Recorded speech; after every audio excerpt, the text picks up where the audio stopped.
Hello students, welcome to our channel law criteria. और आज हम पढ़ने वाले हैं एलएलबी फर्स्ट ईयर का पेपर है लोकहितवाद, विधिक सहायता एवं पैरालीगल सर्विसेज।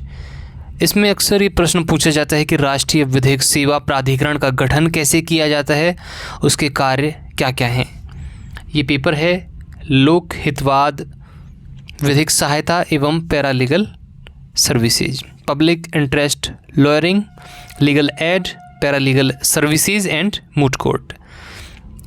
ये एलएलबी फर्स्ट ईयर का पेपर है। इसमें यह प्रश्न आता है तो आपको किस प्रकार इसका उत्तर देना है, आज हम आपको बताने वाले हैं।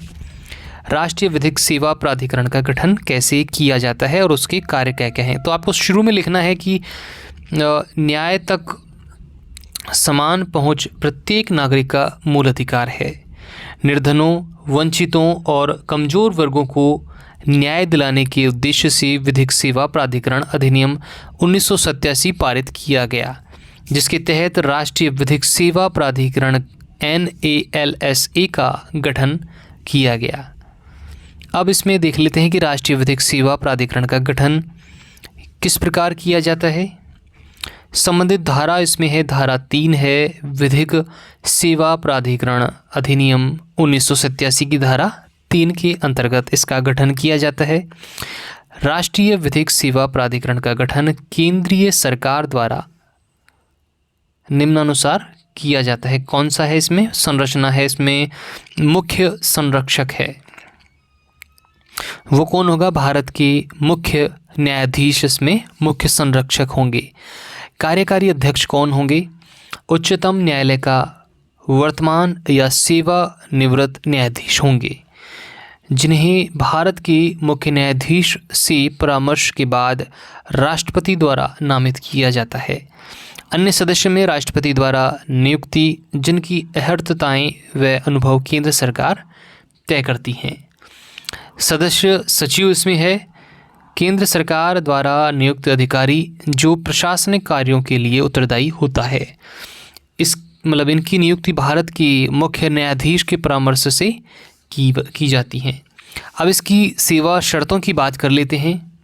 तो सभी सदस्यों, सचिव, कर्मचारियों की सेवा अवधि, वेतन, भत्ते आदि का निर्धारण केंद्र सरकार द्वारा भारत के मुख्य न्यायाधीश के परामर्श से किया जाता है।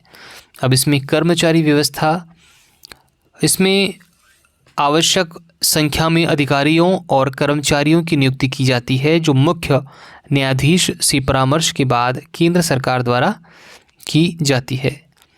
अब इसमें वित्तीय प्रावधान कौन कौन से हैं? इसमें वित्तीय प्रावधान में पहला है प्रशासनिक व्यय, सचिव व कर्मचारियों के वेतन भत्ते भारत की समेकित निधि से वहन किए जाते हैं।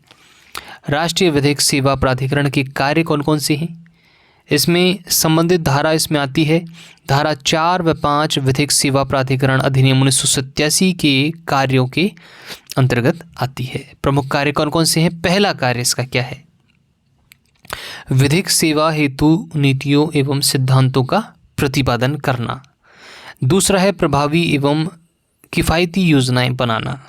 राज्य व जिला प्राधिकरणों को निधियों का आवंटन करना। निम्नलिखित क्षेत्रों में सक्रिय पहल करना। कौन कौन सी इसमें पहल करते हैं? सामाजिक क्षेत्र में, सामाजिक न्याय में, उपभोक्ता संरक्षण में, पर्यावरण संरक्षण, समाज के कमज़ोर वर्गों का उत्थान, विधिक शिक्षा हेतु सामाजिक कार्यकर्ताओं को प्रशिक्षण देना, विधिक सहायता शिविरों का आयोजन किया जाना, मामलों के वैकल्पिक समाधान हेतु मध्यस्थता, समझौता व पंचायती व्यवस्थाओं को प्रोत्साहित करना, विधिक सेवाओं पर शोध को बढ़ावा देना, संविधान के अनुच्छेद 51 के अनुसार नागरिक कर्तव्यों के पालन को प्रेरित करना, विधिक सहायता कार्यक्रमों का मूल्यांकन करना, विधिक सेवाओं हेतु स्वैच्छिक संगठनों को प्रोत्साहन कर अनुदान देना, कानूनी शिक्षा एवं कानूनी सेवा क्लिनिकों की स्थापना में बार काउंसिल ऑफ इंडिया से परामर्श करना। 13वां इसमें है विधिक साक्षरता और चेतना का प्रचार प्रसार करना। 14वां है विधिक सेवा कार्यक्रम हेतु निम्नलिखित इकाइयों के साथ समन्वय करना। राज्य विधिक सेवा प्राधिकरण के साथ समन्वय करना, जिला विधिक सेवा प्राधिकरण के साथ समन्वय करना, उच्चतम न्यायालय विधिक सेवा समिति और उच्च न्यायालय विधिक सेवा समिति, तालुका विधिक सेवा समिति, अन्य संबंधित संगठन। इसमें इन सभी से क्या करना होता है, समन्वय स्थापित करना होता है। राष्ट्रीय विधिक सेवा प्राधिकरण, सबसे लास्ट में आपको लिख देना है, राष्ट्रीय विधिक सेवा प्राधिकरण समाज के कमजोर वर्गों के लिए न्याय एवं पहुंच को सुलभ व सुनिश्चित कराने का एक सशक्त संवैधानिक उपकरण है। इसके कार्य न केवल विधिक सहायता प्रदान करते हैं बल्कि न्याय व्यवस्था में जन सहभागिता एवं संवेदनशीलता लाते हैं।